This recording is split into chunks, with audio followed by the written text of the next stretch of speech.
Hello. Olá, boa noite.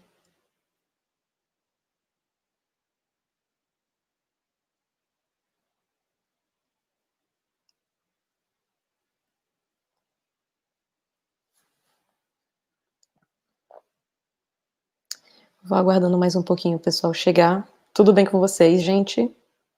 Tudo certo? Estão aproveitando bem a semana universitária?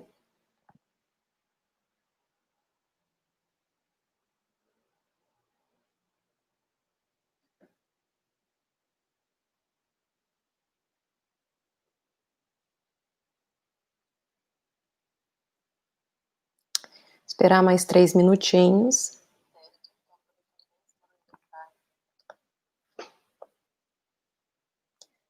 Enquanto tem mais gente chegando. Todo mundo que tá aqui hoje já estava aqui ontem ou tem pessoas novas, assistindo a live hoje? Se tiverem pessoas novas, eu queria saber de quais áreas vocês são, se apresentarem um pouquinho aqui nos comentários. Ok?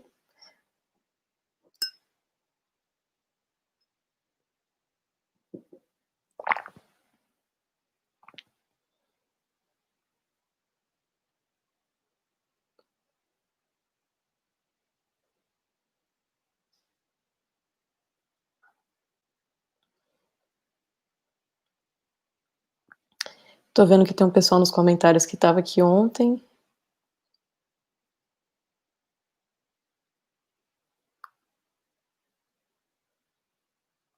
De qualquer forma, sejam bem-vindas. Para quem não estava aqui online ontem, a gente falou um pouco sobre a ideia de transdisciplinaridade e como ela evoluiu, né, durante a história, e como é um conceito difícil ainda, como ainda não tem consenso sobre ele, mas que um dos conceitos mais utilizados atualmente é o do CIRE, né, do Centro Internacional de Pesquisa da Transdisciplinaridade. E aí, durante essa semana, a gente vai falando um pouco mais sobre.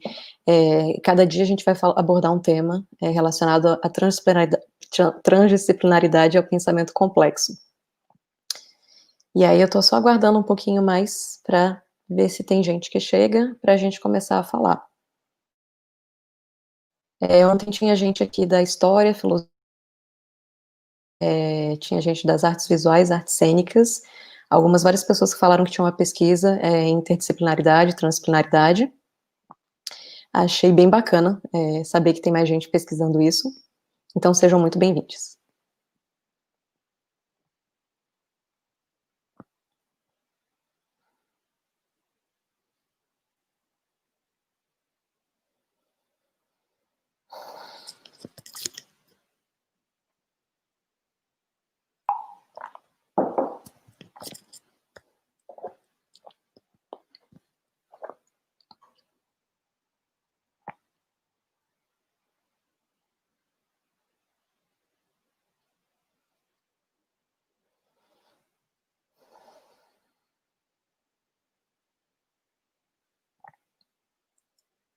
Ok, bora começando então lentamente.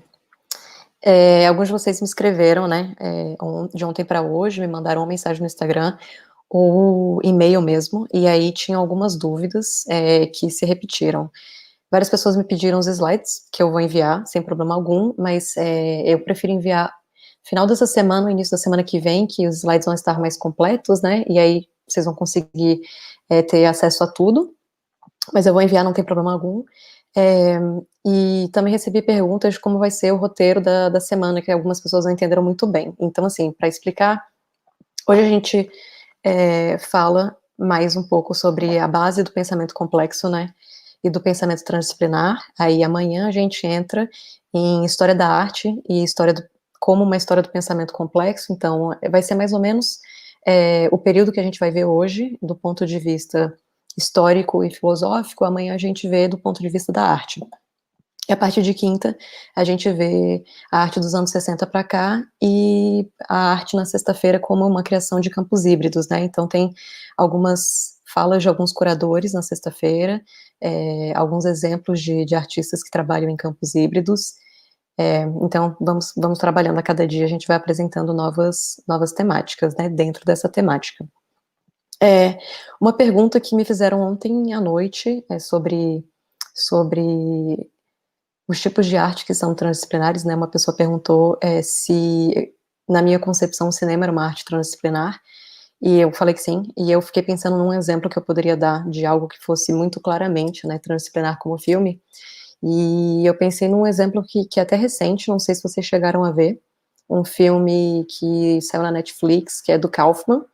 Kaufman é o roteirista do Quero Ser John Malkovich e do Brilho Eterno de uma Mente Sem Lembranças, e aí ele escreveu e dirigiu esse filme, que tá na Netflix, que chama Eu Estou Pensando em Acabar com Tudo. Esse filme, para mim, é um belo exemplo que, além da necessidade dessas disciplinas todas que estão ali no filme, precisarem estar em harmonia para conseguir fazer o filme acontecer, né, as disciplinas básicas do cinema, digamos assim, né, que seria fotografia, direção de arte, trilha sonora, enfim, todas as questões são envolvidas, né, para fazer um filme. O Kaufman, ele tem um interesse muito grande em filosofia, em literatura, em artes plásticas, e ele traz tudo isso para o filme. Então é um filme que já começa com uma chinelada, né, na cara, como dizem, com um conceito, enfim, de um pensamento cartesiano, que é retomado depois, né, enfim, na filosofia contemporânea, e ele vai abordando várias ideias filosóficas durante o filme, traz várias, enfim, ideias de crítica literária, enfim. É um filme maravilhoso, é denso, mas é um filme que, quando a gente para pensar do ponto de vista transdisciplinar, ele com certeza não se fecha no filme. É uma obra que você assiste e você vai passar dias pensando no que. Primeiro que você termina o filme e você fica se perguntando o que você acabou de ver, né? Porque ele é denso, ele tem muita informação. Mas depois disso você passa alguns dias realmente pensando em várias questões que ele traz, né? De memória, de filosofia, de existência. E é um filme realmente podemos vê-lo, né, como um sistema realmente que vai para além de si mesmo. Então, só respondendo essas questões que me colocaram de ontem para hoje. Para as pessoas que estão chegando hoje, que ainda não participaram do curso, vocês podem assistir a aula de ontem, ela está disponível aqui no canal, e aí vocês vão ter uma base melhor, assim, para conseguir entender os próximos dias, né, porque ontem a gente abordou as diferenças entre interdisciplinaridade, transdisciplinaridade e tudo, aquela parte bem base mesmo, né, dos conceitos. E aí, como eu falei, eu fico disponível para conversar com vocês no final da, da aula. Eu só queria solicitar hoje, um pouquinho diferente, para não ficar olhando os comentários durante. Se for surgindo perguntas no meio do caminho, pode escrever nos comentários. Se tiver, enfim, ideias que surjam também, pode ir escrevendo. E aí, no final, depois dessa uma hora de curso, aí eu passo para responder, em vez de começar a responder antes, porque senão eu me perco um pouquinho aqui, né? Ficar com o celular e o computador e tudo como eu estava antes, eu prefiro, enfim, centralizar tudo para responder depois. E no finalzinho eu deixo com vocês, para quem ainda não tem meu e-mail, para caso vocês tenham dúvidas, ok? Então vamos lá, galera, começando a conversar, né, sobre essa parte, como eu falei, sobre a história da mutilação do pensamento, né? O Mohan não fala exatamente, não chama de história de mutilação do pensamento, mas ele trata o pensamento de hoje como um pensamento mutilado, e ele explica, no livro dele, Introdução ao Pensamento Complexo, se eu não me engano tem na Complexidade Humana também, ele fala sobre como esse pensamento mutilado foi sendo construído ao longo da história da humanidade. Um dos primeiros exemplos que ele cita é o de Aristóteles, né, da lógica clássica. O Aristóteles, ele, enfim, só vou citar esse exemplo para mostrar para vocês como ela foi uma base de um tipo de filosofia que perdurou durante muito tempo, mas ele tem uma premissa, né, na lógica clássica, que é o seguinte, deixa eu pegar um exemplo aqui. Vocês estão vendo, né? Esse aqui é um borrifador de plantas. Essa é, enfim, a premissa A. Isso aqui não é um não borrifador de plantas. Essa é a premissa B. Isso aqui não é um não borrifador de plantas e um borrifador de plantas ao mesmo tempo. Essa é a premissa C. Assim, não tem como ele ser um borrifador de plantas, um não borrifador de plantas e as duas coisas ao mesmo tempo, segundo Aristóteles, né? Era uma coisa meio binária, digamos assim, né? Ou é ou não é. E isso foi um tipo de pensamento que baseou a filosofia clássica durante um tempo, e foi um pensamento que perdurou durante um tempo também, durante alguns anos, durante alguns séculos, na verdade, né? Na história da filosofia. Aí a gente tem o quê? Depois de Aristóteles, né? Eu vou pulando, assim, os trechos até a gente chegar na parte que é a principal, né? Que é do século XIX para cá. A gente tem, depois de Aristóteles, enfim, desenvolvimento um pouco mais da sociedade, né?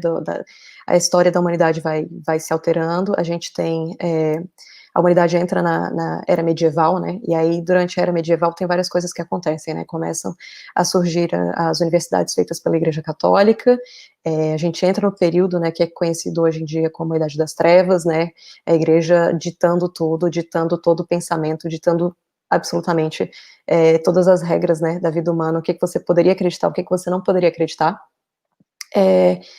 e depois disso, desse período, né, das trevas, algumas pessoas começaram aliás, ainda, né, nesse período das trevas, final ali para o início da, da Idade Moderna, algumas pessoas começaram a se perguntar, né, se questionar sobre as coisas que estavam realmente acontecendo, né, se fazia sentido isso, se realmente a igreja poderia, né, ser detentora de todas essas razões. E várias pessoas começaram a se colocar questões, né, vários estudiosos, por exemplo, a gente teve o Giordano Bruno, né, que foi uma pessoa que falou da teoria heliocêntrica, né, que ele contestava a ideia de que o universo, tudo, né, do universo girava ao redor da Terra, e por causa disso ele foi, né, enfim, presenteado, né, com esta bolsa de apoio à pesquisa da Igreja Católica, chamada Santa Inquisição, né, e ele morreu queimado por causa desse tipo de ideia. E a gente vê outras pessoas sendo perseguidas na mesma época, né, que tentavam desenvolver, de alguma forma, esse pensamento científico, né. Aí a gente tem várias pessoas que são podadas, né, enfim, Copérnico, que também tem que apresenta essa ideia do, do universo heliocêntrico, e aí ele não divulga exatamente esses estudos dele por medo realmente de morrer. Aí tem mais tarde tem um Descartes que sabe o que está acontecendo, que sabe que a igreja persegue as pessoas, e então ele faz alguns estudos dele, mas ele não divulga que foi ele que fez, né, e assim, para vocês terem ideia, os escritos, né, desses filósofos e cientistas, eles entraram na lista proibida da Igreja Católica, né, chamada do Index, e eles foram proibidos até ontem, praticamente, né, eles estavam proibidos até 1966, assim, eram considerados completamente hereges. Então era muito perigoso, né, para as pessoas fazerem ciência, né, nessa época. Ainda assim, mesmo com todo esse perigo, mesmo com todos esses problemas, mesmo entrando na lista do Index, saindo vivo, né, o Descartes, ele propõe o discurso do método, né, que assim, é interessante que o Descartes, ele tem no discurso do método, ele apresenta uma ideia de que é Deus, então ele apresenta essa ideia do que é Deus, e ele também desenvolve, na verdade, uma base do que seria um pensamento capaz de encontrar a razão pura, né? E aí, no discurso do método, ele apresenta algumas ideias, né, de como é que você pode chegar numa ideia que seja, como ele chama, clara e distinta, né? Primeiro você examina, né, essa ideia, enfim, como ele mesmo diz, você nunca aceita por verdadeira coisa nenhuma que não conhecesse como evidente, e você não pode incluir em seus juízos algo que não seja claro e distinto, né, e aí depois disso, né, depois de considerar, de examinar essa ideia, ele analisa, de fato, essa ideia, né, e aí ele começa a dividir essa ideia em várias partes possíveis, do tipo, por exemplo, ele quer observar, não sei, se todo mês de setembro chove nessa parte da Europa. Aí ele começa a pensar se é possível, se não é possível, e aí ele começa a refletir como vai dividir essa ideia, né, para conseguir de fato analisar, e a partir do momento que ele divide ela, ele consegue elencar essas conclusões que ele chegou, e aí por último, ele enumera essas conclusões e ele revisa essas conclusões. O Descartes na época ele faz esse discurso do método, na verdade, é porque assim, ele se dá conta de que tudo que ele acreditava no momento era dúbio, assim, tinha muitas coisas que eram mentirosas, digamos assim. E aí ele resolve colocar absolutamente tudo em que ele acredita em xeque, para saber se essas coisas são verdade ou não. E aí a lógica do Descartes é que, colocando absolutamente tudo em xeque, ele consegue chegar a uma verdade básica, que é aquela do eu não posso duvidar de que eu estou pensando, e por isso ele fala do eu penso, logo sou, né, logo existo, como a gente conhece. Porque se ele pensa, ele é coisa pensante, então disso ele não pode duvidar. Com esse método, né, com esse discurso do método do Descartes, ele apresenta essa ideia de que realmente a gente precisa separar o que a gente sente do que pode ser realidade, e a gente precisa observar isso. E a questão 2, ele abre caminho para os outros cientistas, né, que vão vir depois, eles começarem a desenvolver de fato um método científico, né. E assim, o Descartes ele influencia, enfim, várias pessoas, vários pensadores durante séculos, logo depois disso, e essa ideia da razão, ela fica muito enraizada, principalmente nos pensadores europeus, né, da época. E aí, assim, ele influencia John Locke, ele influencia Isaac Newton, influencia várias pessoas, e a partir dessa influência, a gente tem um auge ali, né, da ideia de que a razão precisa ser a parte mais importante, né, da vida de um ser humano, que é quando a gente chega no iluminismo. De novo, pegando como contexto o que era o iluminismo, a gente sai ali desse contexto de que a igreja controlava tudo, né, ali na Idade Média, e a gente entra num momento em que a igreja começa a dividir um pouco o poder dela com os reis, de fato, né, eles já existiam, mas aí começam a existir os reinos absolutistas, e aí a igreja perde parte do poder, né. Com os reis absolutistas, eles começam a serem criaturas que se viam como, né, Deus, né, na verdade. E aí isso é muito problemático, né, para as pessoas da época, principalmente para os pensadores da época. Então, assim, quando a gente chega ali no iluminismo, ele já beberam ali da fonte do Descartes, que pensa que o mais importante que a gente tem é a razão, e o fato 2, eles não são muito partidários, né, dos reis absolutistas. E aí, os iluministas, eles começam a colocar isso em xeque, né, essa ideia de rei absolutista, essa ideia do Estado ser linkado à religião, e eles ficam batendo nessa ideia, né, de que realmente a razão, né, humana é a coisa mais importante que a gente pode ter.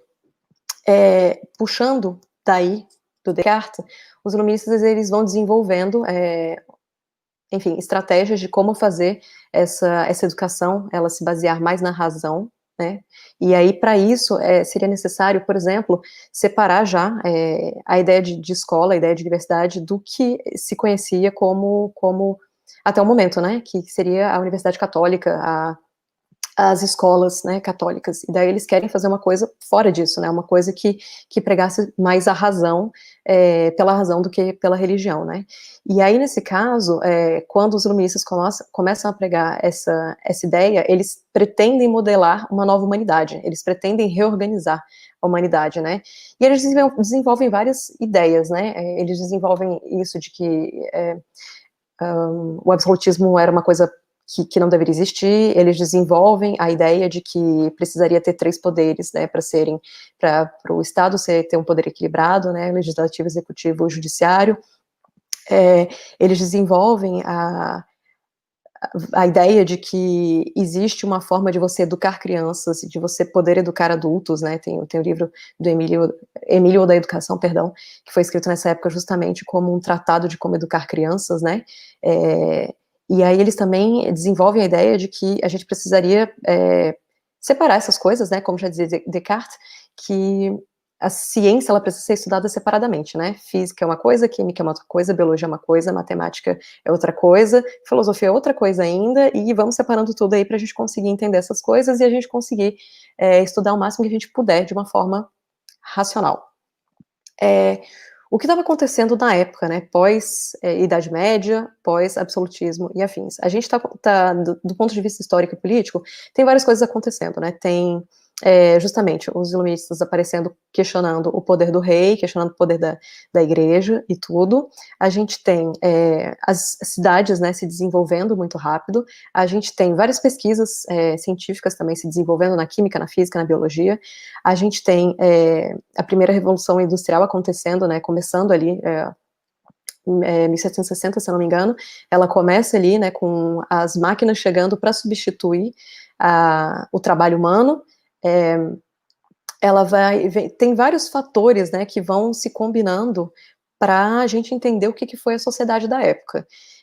Então, assim, quando a gente para pensar que, por exemplo, pegando Paris de referência, né, uma Paris pré-Revolução Francesa que estava, como eu tinha dado ontem de exemplo, né, que estava prestes a explodir, né, porque, assim, as pessoas estavam irritadíssimas com o rei, elas não tinham condições mínimas para sobreviver, muitas pessoas tinham jornadas absurdas, né, de trabalho, agora que elas trabalhavam em fábricas, e as fábricas tinham máquinas que precisavam ser manuseadas por seres humanos e tudo.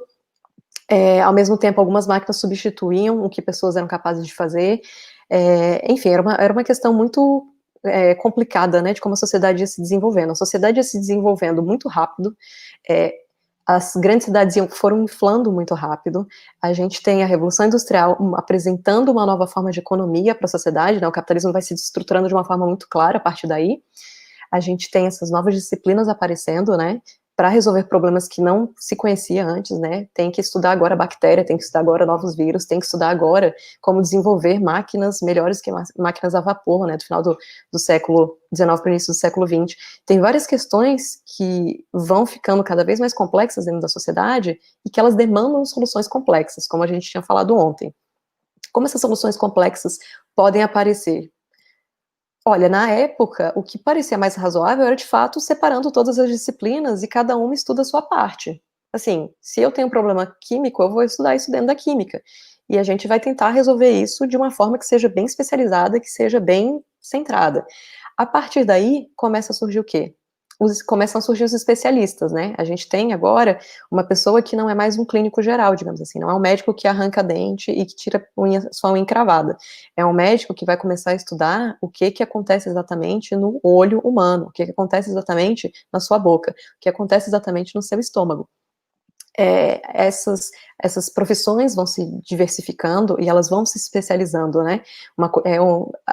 Vai mudando em relação ao que as pessoas conheciam até a época. E aí a questão é o seguinte, a educação disciplinar, ela atende à sociedade industrial? Atende. Isso é um problema? Assim, para a época não, mas a questão é, essa educação disciplinar, esse sistema que a gente aprendeu lá, né, no século passado, retrasado já, perdão, é um sistema que talvez não faça mais sentido para hoje, entende? Porque, assim, a sociedade, como eu falei, vai ficando cada vez mais complexa e vão surgindo problemas cada vez mais complexos e fica meio difícil da gente conseguir resolver esses problemas, todos separando ele para ser analisado em várias caixinhas, né? Tanto que isso é verdade que ali nos anos 40, 50, justamente quando começam a aparecer novos problemas que a sociedade ainda não conhecia, as disciplinas que tinham se separado há menos de 100 anos, elas precisam conversar novamente para conseguir encontrar uma solução. E aí vem, enfim, biologia conversando com a química novamente, né, a física conversando com a matemática novamente, elas vão enfim, tentando achar um diálogo ali, e aí elas criam outras disciplinas a partir daí, disciplinas que seriam híbridas, né, que atendem necessidades tanto de uma disciplina quanto da outra. Mas até aí a gente tem um nível interdisciplinar das coisas, né. E qual o problema disso pra gente hoje? A nossa sociedade hoje, ela é hiper especializada por uma tradição que começou ali, enfim, começou aos poucos, né, tipo, na tradição grega, se desenvolve um pouco mais ali no pensamento cartesiano, mas ela se desenvolve muito forte desde a Revolução Industrial, e a hiperespecialização vira algo que é a base da nossa sociedade. E o que Nicolesco, ele fala disso, né? Ele diz que as várias tensões hoje, né, econômica, cultural e espiritual, elas são inevitavelmente perpetuadas e aprofundadas por um sistema de educação que é moldado por valores de outro século, e por um desequilíbrio acelerado entre as estruturas sociais e as mudanças que estão ocorrendo no mundo contemporâneo. Atualmente, a educação privilegia o intelecto enquanto relativiza a sensibilidade e o corpo. Isso foi necessário na era passada, a fim de permitir essa explosão do conhecimento, mas se esse privilégio continuar, nós seremos empurrados na lógica louca da eficiência pela eficiência. Já estamos sendo empurrados, né? Que só poderia terminar em nossa autodestruição. A ruptura entre ciência e cultura, que se manifestou há 3 séculos, é uma das mais perigosas. Não quero ser alarmista, né, em relação com essa fala do Nicolesco, mas assim, o que ele está tentando dizer aqui, o que ele diz é que, assim, a gente entra num sistema educacional que nos faz pensar de forma compartimentada, e aí a gente tem esses problemas complexos para serem resolvidos. Porém, a gente aprende na escola que essas áreas não têm ligação, e aí a gente mantém isso na universidade com essa ideia de que essas áreas não têm ligação. E aí a gente traz isso para a nossa vida, e a gente traz isso para o mercado de trabalho, e a gente traz isso para a sociedade contemporânea. Isso pode ser visto em vários âmbitos da nossa vida, mesmo assim. Por exemplo, quantos de vocês trabalham no escritório ou trabalham num grupo de pesquisa e não têm a menor ideia do que o seu colega está fazendo? Seu colega do escritório do lado, assim, seu colega que trabalha no mesmo prédio que você não tem a menor ideia do que seja o trabalho dele, você não tem a menor ideia do que ele pesquise, você não tem a menor ideia de nada.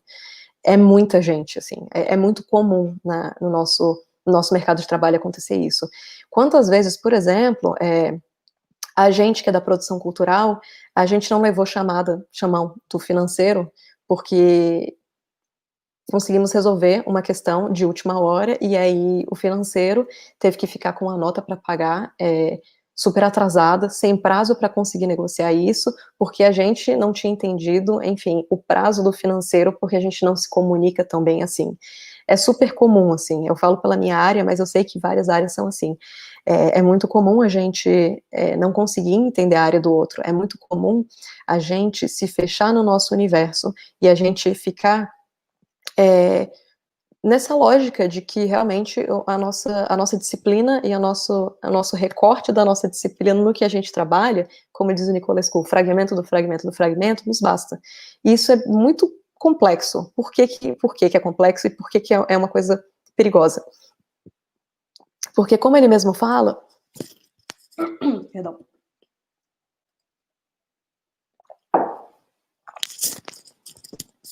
Como ele mesmo fala, as tensões que a gente tem economicamente, cultural, espirituais, elas são inevitavelmente perpetuadas nesse sistema. Por quê? Porque a questão é a seguinte: quando a gente está fechado no nosso universo, na nossa bolha, no nosso, enfim, pode ser no nosso campo de trabalho, ou na bolha que vocês quiserem, enfim, pensar, na bolha Brasília, na bolha Universidade de Brasília, quando a gente está fechado nesse universo, a gente não consegue entender quais os problemas que estão para além dali. A gente não consegue relacionar de forma clara o que uma coisa está ligada diretamente à outra e que ela pode trazer grandes problemas para a sociedade, para a sua vida, para o seu país, e esses problemas não conseguem ser resolvidos, né, porque a gente sempre fica aí no nível disciplinar, como disse o Nicolescu também, na fala que eu trouxe do Cirre ontem, no nível disciplinar, analisando apenas uma realidade, né, possível. Eu estou analisando, não sei, um problema econômico do Brasil, um problema educacional do Brasil, só do ponto de vista das artes, por exemplo. E eu precisaria estar enxergando isso de outros pontos, eu precisaria estar enxergando isso das artes, mas das artes para além de Brasília, ou das artes para além das pessoas da academia, ou das artes para além do nicho de pessoas que são classe média alta, enfim, a gente precisa enxergar que existem, como ele diz, várias realidades, e essas várias realidades, elas se entrelaçam, e elas se influenciam. O fato de eu ignorar que elas existam, não vai fazer elas deixarem de existir, entende? Elas vão continuar existindo, e elas vão me afetar em algum momento, mas eu vou estar negando, talvez, que elas estejam me afetando. Então, assim, é problemático, né, a gente continuar num sistema disciplinar e num modo de pensamento disciplinar ainda no século XXI. Pois é, né, e agora, José? Enfim, o que a gente faz, né, em relação a isso? O pessoal do CIRRE propõe justamente a troca entre as disciplinas e a troca entre a noção de realidades um dos outros, justamente para a gente conseguir sair desse projeto que mantém a sociedade de forma isolada e de forma, enfim, vivendo de forma egoísta, digamos assim, sabe? Porque quando a gente pensa num indivíduo que só faz o trabalho dele, que vai todo dia trabalhar e que sai de lá e que volta para casa e que faz isso todo dia, ele é uma pessoa que vive de forma mecânica, que isso eu tô falando assim, todo mundo, né? A gente tem vários níveis de viver de forma mecânica.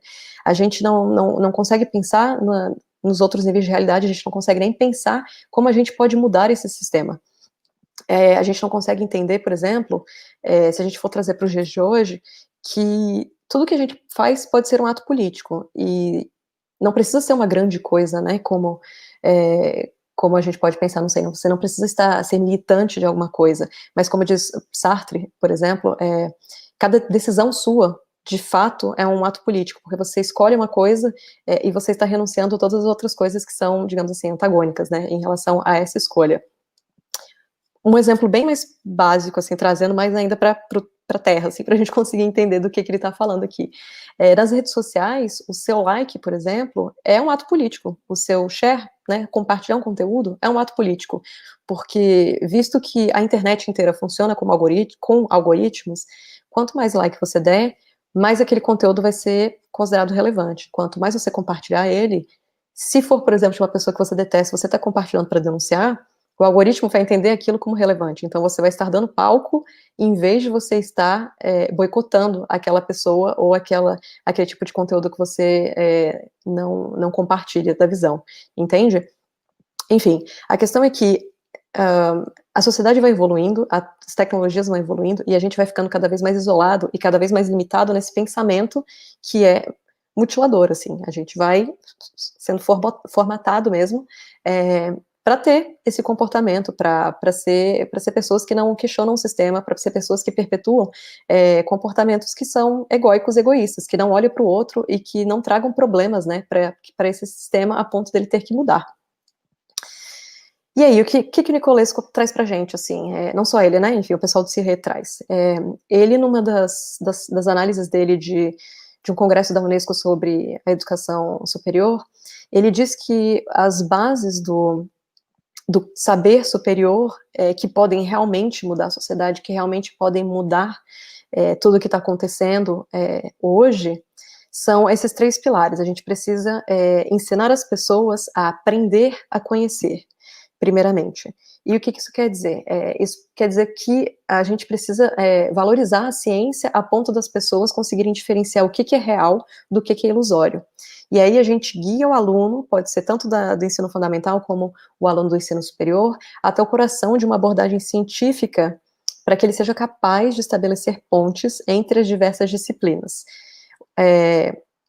Trazendo de volta o exemplo que eu dei ontem, que dei hoje mais cedo, seria estudar a Revolução Francesa do ponto de vista de tudo o que aconteceu para eclodir na Revolução Francesa. Não só no ponto de vista histórico, mas a gente entende o que estava acontecendo na física, na química, na biologia, na política, o que a Revolução Francesa trouxe para a sociedade contemporânea, por que ela foi um marco a ponto de virar esse divisor de águas do que foi a sociedade moderna e a sociedade contemporânea.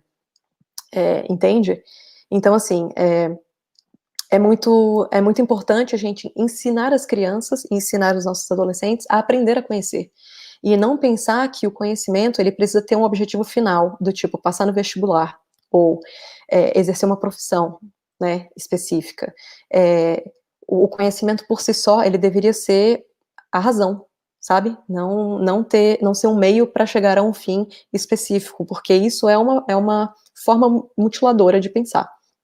E aí, a partir do momento que a gente ensina esse aluno a aprender a conhecer, a gente ensina em seguida a aprender a fazer. Isso aqui é quando você ensina de fato um ofício, né, para o aluno. E aí o que ele diz? O ofício é necessário, você vai ter que ensinar para aquela pessoa algo que seja útil para a sociedade, mas você pode ensinar aquilo de uma forma que não seja hiperespecializada.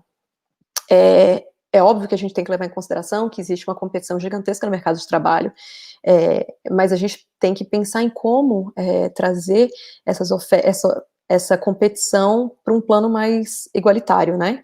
Trazer uma oferta no mercado de trabalho que seja igual para todos, e que as pessoas consigam enxergar que a profissão delas, ela é um ofício que é tecido e que, enfim, faz parte dela, assim, e que é útil para outras pessoas, assim como outras pessoas e outros ofícios são úteis para ela. Que ela pode trocar com outras profissões, que ela pode ter esse intercâmbio, né, de conceitos, de metodologias, de saberes, e que trabalhar numa equipe, por exemplo, multidisciplinar, seja qual for a área que ela trabalhar, é extremamente rico. Que a gente sempre tem coisas para aprender, a gente sempre tem coisas para ensinar para essas pessoas. Depois a gente conseguir aprender depois que a gente conseguir ensinar, perdão, a aprender a conhecer e aprender a fazer, a gente entra numa questão que é mais complexa, que é viver em conjunto.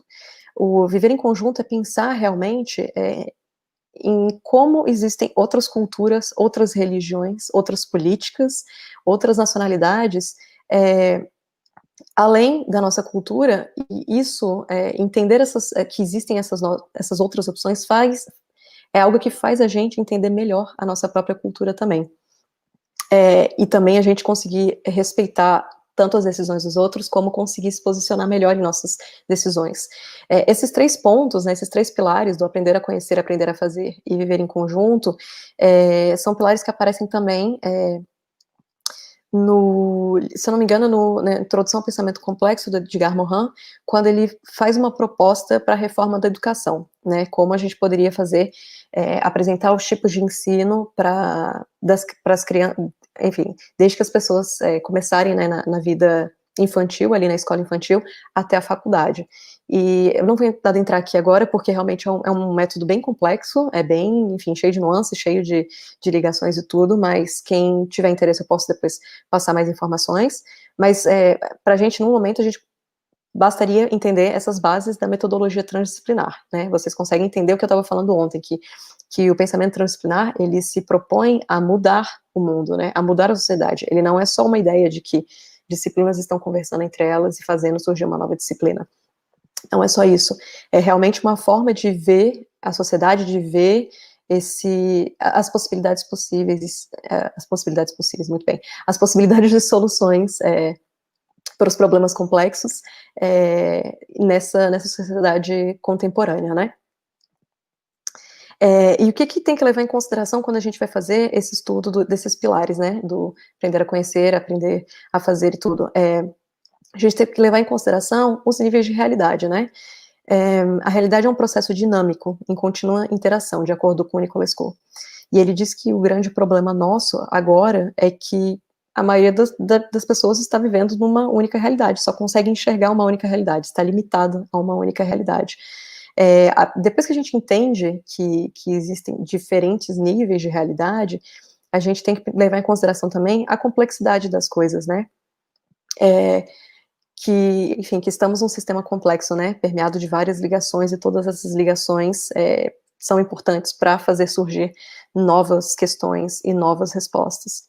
E aí ele traz um outro ponto que é muito importante, que é a lógica do terceiro termo incluído. A lógica do terceiro termo incluído, ele pressupõe que existem diferentes níveis de realidade. Vamos explicar isso melhor. Vocês lembram ali do Aristóteles? Isso aqui é, enfim, um borrifador, isso aqui não é um não borrifador, isso aqui não pode ser isso aqui não pode não ser um borrifador e ser um borrifador ao mesmo tempo? Pois então, era uma lógica que funcionava muito bem até chegar ao universo, a física quântica. Começaram a estudar física quântica, começaram a descobrir as partículas subatômicas, começaram a estudar o universo de forma microscópica, e aí eles descobriram que não é válida a lógica clássica, assim, não funciona. Não tem vários fenômenos que acontecem a nível subatômico que, como diz o Nicolescu, lembrando, ele é físico, então ele sabe muito bem do que ele está falando, não tem como você só definir como A ou B, então ele fala que, quando a gente fala que isso aqui é um borrifador, isso aqui não é um não borrifador, existe agora um terceiro termo incluído. Isso aqui pode ser ao mesmo tempo não ser, perdão, ao mesmo tempo um borrifador e ser ao mesmo tempo um borrifador.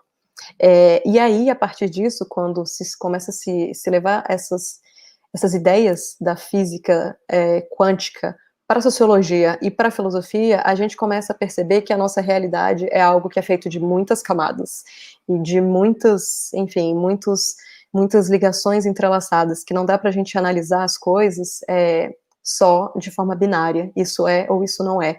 Isso pode ser resolvido só por uma disciplina, não tem como. Realmente, isso pode ser ou pode não ser ao mesmo tempo, entende? Continuando isso, né, o que a metodologia transdisciplinar pode trazer para a nossa sociedade? A metodologia transdisciplinar, a ideia deles, do CIRET, é trazer justamente, conseguir desenvolver na sociedade contemporânea o pensamento complexo. Já falei para vocês que o pensamento complexo é baseado na ideia de um sistema complexo, né, e aí o que ele diz, o que Morin diz é que primeiramente, a gente tem que entender que nós somos seres complexos inseridos numa sociedade complexa. Somos seres, né, como mencionei também já, estudados pela física, química, biologia, matemática, filosofia, psicologia, num mundo que é estudado pela, também, física, química, biologia, matemática, etc. São complexidades dentro de complexidades, né, e aí ele diz que no ensino fundamental é necessário a gente estudar o que é conhecimento, como Nicolas Coelho propõe. Porque o conhecimento é uma tradução seguida de uma construção, né? É algo que você realmente analisa e a partir daí você internaliza e você constrói como conhecimento. Você constrói a partir do aprendizado e você constrói a partir do que você vive também, né? Esse é o conhecimento. Em seguida, você ensina as crianças a compreensão humana, né? Como também propõe Nicolas Coelho. Entender que existem outras culturas, entender que existem outros níveis de realidade. E aí, por fim, você pode estudar a incerteza da vida. Eu acho essa fala dele lindíssima. Ele fala durante um congresso, se eu não me engano, tem um vídeo no YouTube, até fácil de encontrar. Inclusive, aliás, quem se interessar por Morin, é só jogar o nome dele no YouTube, tem dezenas de vídeos com legenda, e ele explica super didaticamente toda a teoria dele, assim, de várias formas, dando vários exemplos. Em cada entrevista ele aborda de uma forma diferente. Então eu recomendo super assim para quem está interessado, porque é uma ótima forma de você começar a entender o pensamento do Morin antes de talvez se adentrar e ler de fato os livros. Talvez seja uma porta de entrada, digamos assim, né, para você conseguir saber se você vai gostar dele ou não, e das teorias dele. Mas enfim, continuando. O pensamento complexo ele tem dois inimigos principais. E os dois inimigos principais são a redução e a disjunção. Ele diz que existe um velho paradigma, um velho princípio que nos obriga a disjuntar, a simplificar, a reduzir, a formalizar sem poder comunicar aquilo que está disjunto, né, separado, e sem poder conceber os conjuntos ou a complexidade do real. Lembra vocês de alguma coisa que a gente falou hoje? Lembra? Alô, Descartes, né? Enfim, foi Descartes que trouxe essa ideia, né? Vamos dividir tudo para a gente conseguir analisar as coisas da melhor forma possível. Era fenomenal isso para a época, né? Era necessário realmente. Foi o básico do básico para conseguir fazer a ciência evoluir. Mas quando a gente traz isso para o século XXI, não tem mais como, né? Não tem mais como a gente deixar tudo separado, disjunto, reduzido, né? De forma simplista, né, de forma que seja, que limite mesmo o pensamento, né. E aí a gente entra nas bases do pensamento complexo do Morin.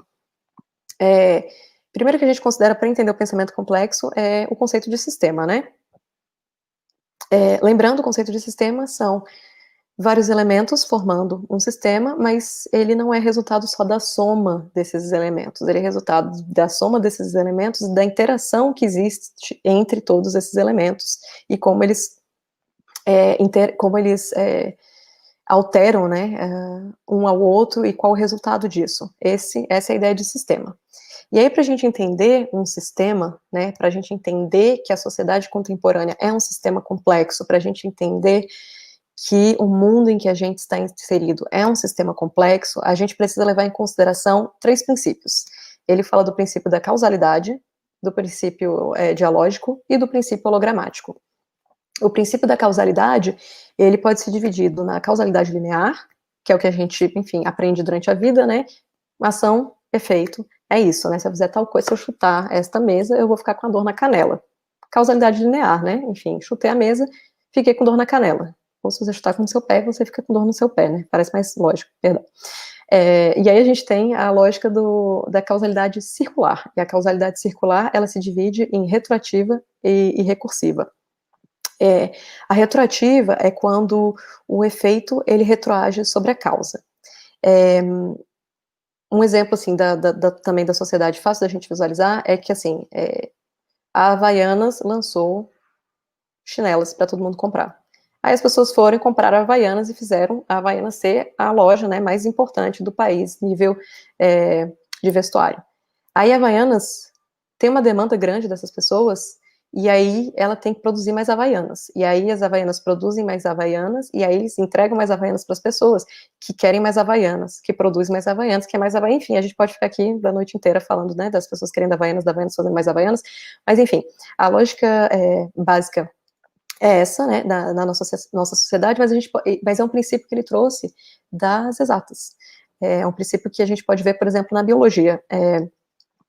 Pedi um socorro dos amigos aí, biólogos, e queria até agradecer a Gabi Guterres pelo help, que ela me explicou que esse princípio, né, é de um exemplo que, assim, existem mariposas numa determinada região, e essas mariposas têm uma tromba longa, e aí, por elas terem uma tromba longa, elas precisam encontrar flores que têm que o néctar delas é mais profundo. E aí essas mariposas encontram esse néctar, se alimentam desse néctar, e quando elas saem dessa ação de se alimentar do néctar, elas saem sujinhas de pólen e elas polinizam a região, outras regiões, para que essas flores possam crescer.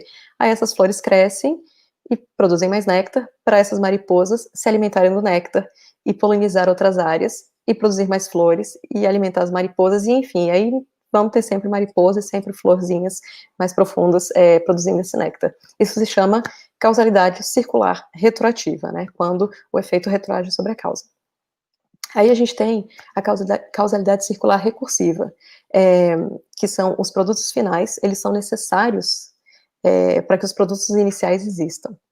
Meio complexo de entender, né? Mas vamos lá, a gente tem, como exemplo aqui, eu sou um indivíduo da sociedade e eu produzo efeitos nessa sociedade, e essa sociedade que é modificada por mim, ela me modifica de volta, e aí eu modifico essa sociedade, e essa sociedade me modifica de volta.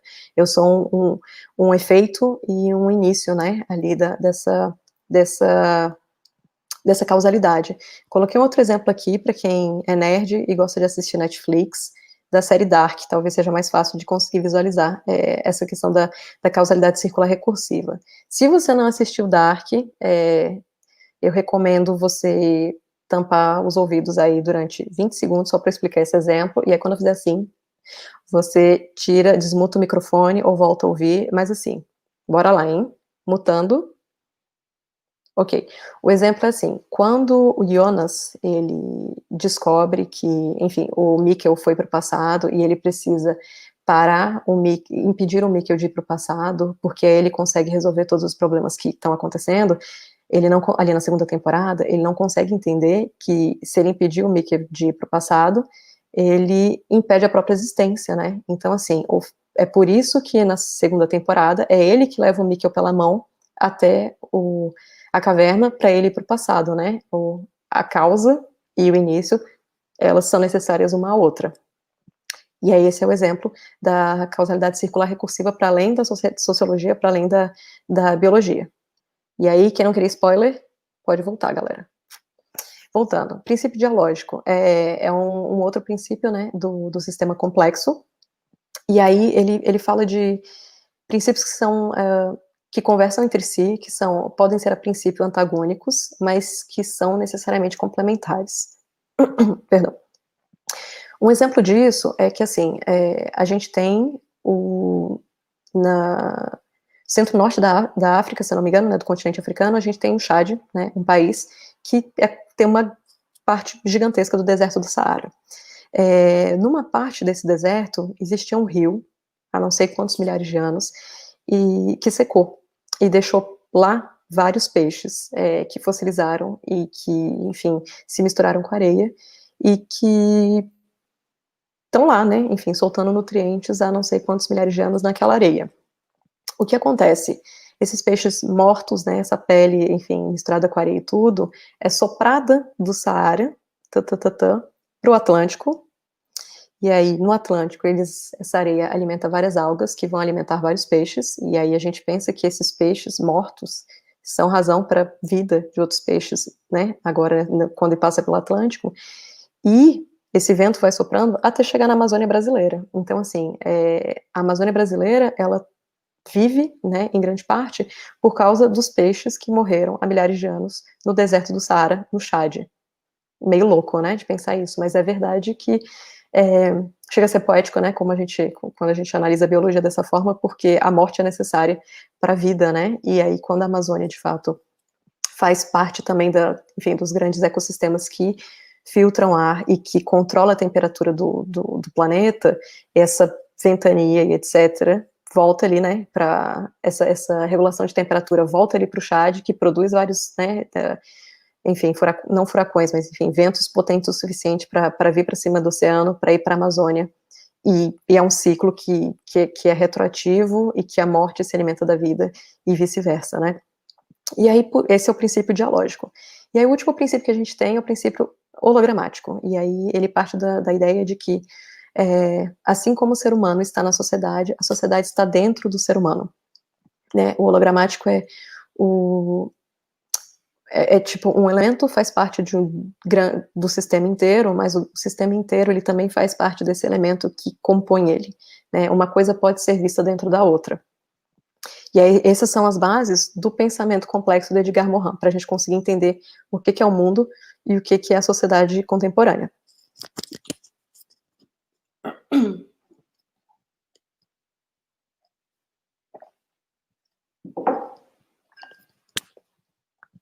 E aí, o que Morin fala pra gente? Ele fala que a gente precisa realmente desenvolver um pensamento complexo para a gente evitar que o mundo caia na barbárie mesmo, sabe? Que o mundo não se feche num egoísmo, não se feche num egocentrismo que não seja capaz de enxergar os problemas de forma global, de enxergar que todas as coisas estão conectadas. E aí tem essa fala dele que eu acho lindíssima, que eu trago para vocês para compartilhar, que as duas barbáries que ameaçam a humanidade são a crueldade e a vida, que se constrói sobre os cálculos. Quando nossa sociedade é um sistema econômico baseado no lucro, os seres humanos viram a mercadoria. Assim, a reforma do pensamento pode acordar aspirações e senso de responsabilidade natos de cada um de nós e fazer renascer o sentimento de solidariedade que se manifesta talvez mais particularmente em algumas pessoas, de fato, mas que é um potencial humano. Nós ainda somos bárbaros em relação ao processo e à ética da compreensão. Hoje, a barbárie surge em vários lugares do mundo e poderia aparecer novamente aqui, na nossa casa. Nos países ditos civilizados, nós sentimos e pressentimos todos os dias consequências éticas de que uma reforma do pensamento poderia trazer, né, e que ela traria benefícios incalculáveis. O pensamento transdisciplinar nos incita à ética da compreensão, e sem compreensão não existe mais civilização. Essa é a ideia básica do Morin para conseguir defender toda a ideia dele de por que a gente precisa ter um sistema transdisciplinar na escola, por que a gente precisa ensinar um pensamento transdisciplinar, por que a gente precisa ensinar a lógica do pensamento complexo desde que a gente é criança até a vida adulta. Como eu falei, é quase um manifesto mesmo, né, de como a gente pode mudar a sociedade, de como a gente pode enxergar essas questões todas, né, que a gente é um micro que faz parte de um macro, e como essas áreas todas podem se comunicar e como elas podem trocar entre si. Bom, gente, hoje a ideia era apresentar só as bases do pensamento complexo, né, então, por isso, enfim, apresentei para vocês a visão do Nicolescu, né, da base da transdisciplinaridade, apresentar também um pouco qual a história da mutilação do pensamento,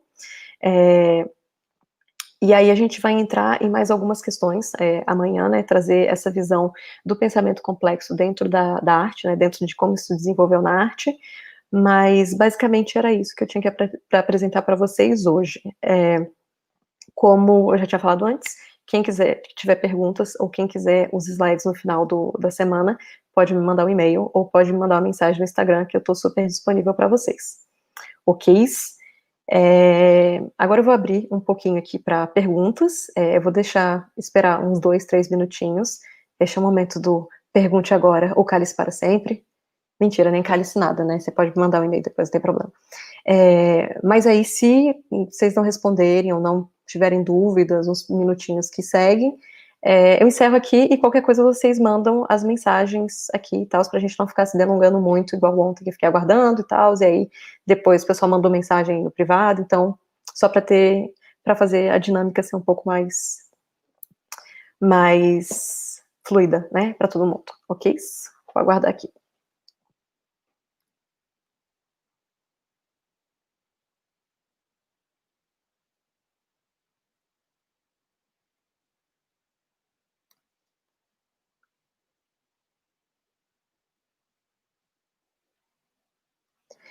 Gente, quantos comentários! Eu não tinha visto absolutamente nada. Pera aí. Segurei a emoção. Tan, taran, tan. Gente, boa noite para todo mundo que me deu boa noite. Estou atrasada no boa noite, mas é isso.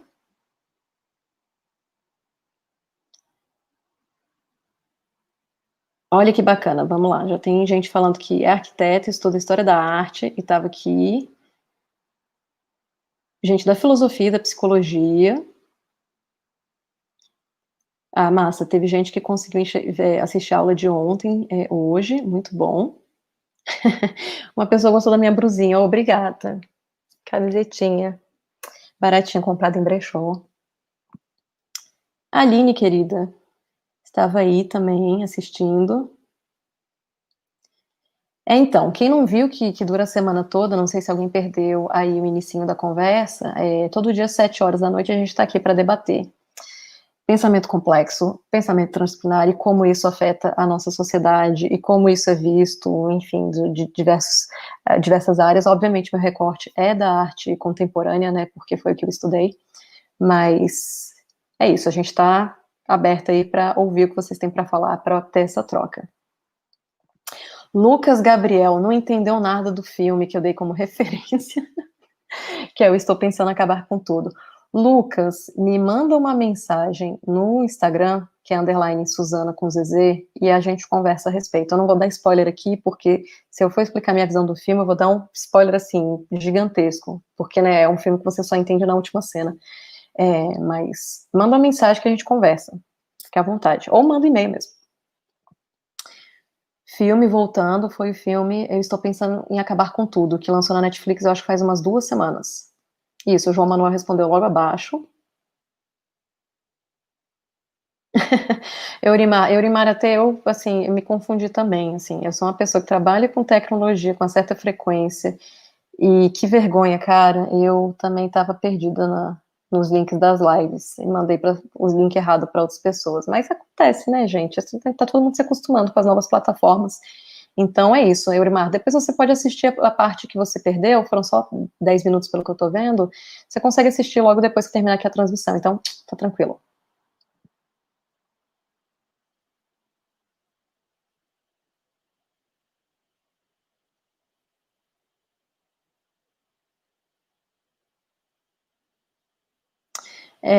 Heloísa, eles põem em xeque seus conhecimentos, mas não abrem mão do imobilizado, do individual, dos somos ejetados da natureza. Eu acredito que ela esteja falando do Descartes nesse momento. Heloísa, se você puder discorrer um pouquinho mais, fique à vontade. A Aline falando que essa compartimentação do Descartes se estende ao outro também, né? Uma dificuldade de ver o outro. Descartes não, da nossa sociedade. Eu acho que era isso que eu estava falando nesse momento. Sim, exatamente. Olha, Ivana falou que o Sesc São Paulo lançou um site com material exclusivo sobre Edgar Morin. Então, gente, fiquem à vontade para dar uma pesquisada lá, porque é muito massa. Ô, Dina, que massa que você está gostando dos exemplos. Tô, né, me esforçando aí para pensar em coisas bem atuais para a gente conseguir se conectar justamente com essas conversas. E, gente, já tem gente me mandando mensagem no Instagram. Ok, eu respondo daqui a pouco. mas serão bem-vindos, toda discussão por lá também. Amanda, então, meio que essas causalidades são basicamente efeito borboleta. Eu não sei se efeito borboleta e teoria do caos são necessariamente ligados, talvez você possa comentar aqui pra gente, mas o pensamento complexo ele tem muito, sim, da teoria do caos aplicada à filosofia, então talvez faça sentido. Tayon ficou chocado com alguma coisa. Opa, peraí que pulou tudo aqui. Deixa eu voltar. Tayon ficou chocado com alguma coisa, eu não sei o que era, amigo, assim. Faz 5 minutos que você ficou chocado com alguma coisa, então se você puder me falar, fique à vontade. Lucas Gabriel ficou feliz, obrigado, Gabriel, pelo comentário. Sabrina, que comentário lindo, obrigada, de verdade. Seja muito bem-vinda amanhã e nas outras aulas da semana. Como essa escola francesa dialoga com o Zewa, Nexi e Santa Fé? Eu não entendi a pergunta, se você puder discorrer um pouco mais, são outras escolas que trabalham com o pensamento transdisciplinar? Se for, eu vou ter que pesquisar a respeito, porque a minha pesquisa foi feita na França, então eu realmente não tenho essa base, mas posso pesquisar para trazer para vocês. Ok, tem gente mandando e-mail também, responderei essa final da semana.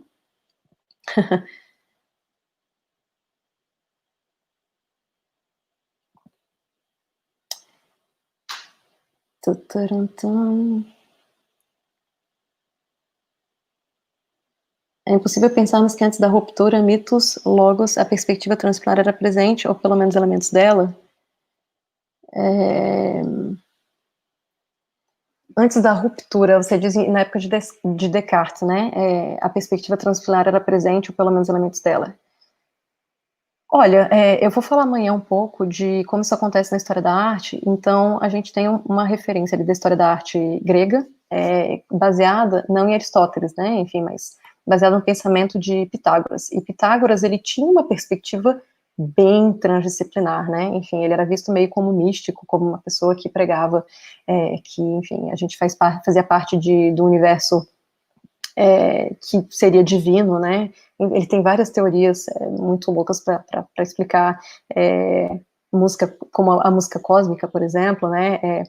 Enfim, então, assim, quando a gente pensa nisso antes de Descartes, sim, de alguma forma era presente na arte grega, e sim, de alguma forma, isso se dá, na verdade, né, durante a história da humanidade, né, da gente conseguir enxergar o mundo de uma forma alguna, né, mesmo quando a gente pega algumas questões que a gente ainda tem acesso sobre o que acontecia na Idade Média e tudo, era uma forma de ver o mundo que era mais transdisciplinar do que é hoje.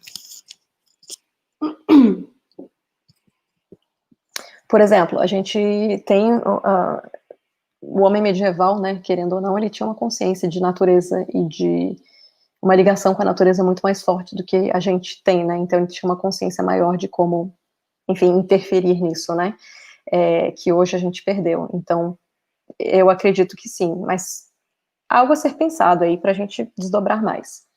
Ok, eu vou dar um screenshot aqui no que você me passou de Santa Fe Institute e Nexi, que eu não conhecia, para a gente poder discutir isso mais. Ó, o pessoal do Ida de Extensão já está dizendo que, lembrando, né, que a aula de ontem está disponível aqui no canal do Ida. E eu perdi... Por que desceu? Tá. Ah, tá, a Heloísa falou de Descartes, sim. Sim, da hierarquia que ele propôs da razão frente ao corpo, sim. Eu perdi o seu comentário ali em cima, Heloísa. Mas, sim, eu entrei nessa parte só do pensamento cartesiano só para explicar mesmo essa parte de compartimentar as coisas, né? Mas aí quando a gente realmente fala sobre, enfim, quando a gente vai entrar em outras questões de Descartes, né? Quando vai falar da visão dele de Deus, ou quando vai falar justamente da razão em relação ao sensorial, né? De fato, a razão está sempre acima do corpo, do sensorial, do que a gente pode sentir em relação à vida, né? Que é a ideia que os iluministas pegam depois, mais tarde. Qual é o seu Instagram? A Maíra perguntou, _ Suzana com ZZ, como a La Perdidita colocou aqui. Tá, eu vou dar uma olhada sobre as outras escolas de sistema complexos, dei um screenshot. Existem, enfim, várias formas de estudar isso de fato, né? Quando a gente vai parar para pensar, por exemplo, na teoria de Deleuze sobre os rizomas, teoria do caos, teoria de sistemas complexos em si, fora da teoria do pensamento complexo do Morin, todas elas se tocam, né, de alguma forma. Então, eu acredito que sim, essas escolas dialoguem, mas eu preciso realmente pesquisar a respeito, porque eu não tenho conhecimento de causa. Certo, a Amanda confirmando aqui pra gente que efeito borboleta e teorias do caos são a mesma coisa. Se alguém tiver alguém da física aqui para confirmar pra gente, né, porque ela tá dizendo que pode estar errada, mas que ela saiba sim. Então, sim, faz sentido. Você falar aqui, então, que os exemplos que eu dei, eles trazem essa ideia do efeito borboleta.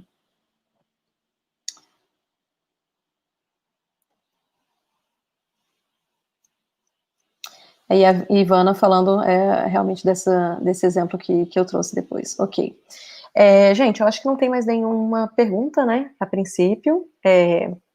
Então é isso. Qualquer outra coisa que vocês queiram saber, se você estiver assistindo este vídeo do futuro, né, se você estiver assistindo na quarta-feira à tarde ou na quinta-feira, pode deixar a pergunta aqui, ou pode me contatar, né, pelos meios que eu já deixei, que a gente pode conversar a respeito, que a gente continua apresentando isso. Ok? Estamos aí disponível, né? E aí amanhã a gente volta para falar um pouco justamente do que até a Ivana perguntou sobre como o pensamento transdisciplinar ele aparece de outras formas, né? Durante a história aí da humanidade, em contraposição a essa mutilação do pensamento. Enfim, só queria fazer esse adendo final, que é muito louco a gente pensar que a gente teve todo esse sistema, né, sendo separado, sendo cada vez mais podado, digamos assim, né, para trazer a gente para uma era da eficácia, para uma era tecnológica, para uma era em que a gente tem que realmente ser muito especializado no que a gente faz para a gente ser bem sucedido nisso, né, e ao mesmo tempo que esse movimento vem acontecendo há séculos, há um movimento também que desemboca no pensamento complexo, né? Porque se a gente só tivesse pessoas falando de forma binária o tempo inteiro, se a gente só tivesse pensando, falando de pessoas que têm um pensamento mais a razão pela razão, que, enfim, que a gente tem que separar as coisas todas e tudo, a gente não teria ninguém falando de pensamento complexo hoje, né? Então, realmente foi um movimento que foi acontecendo paralelamente, né? Então, assim, amanhã a gente fala mais disso, mas quando por exemplo, ali no Renascimento a gente fala de Descartes, a gente tem, ao mesmo tempo, Michelangelo, Da Vinci, Copérnico, pessoas falando tendo uma outra visão, né, das coisas, né, do mundo e de como as coisas são interligadas, né, e mais tarde, quando a gente tem os iluministas, a gente tem, mais ou menos na mesma época, o romantismo, que também fala da nossa ligação com a natureza, com a conexão com o nosso eu, a conexão com a parte sentimental, a expressão do artista, a nossa expressão, enfim, como ser humano aqui, né, então são movimentos que foram acontecendo ao mesmo tempo. Mas enfim, amanhã a gente fala um pouco mais disso, ok? E é isso, e não esqueçam de preencher o formulário de presença que está disponível na descrição do vídeo, beleza? Obrigada, gente, boa noite a todos e até amanhã. Nos vemos aqui às 7 horas.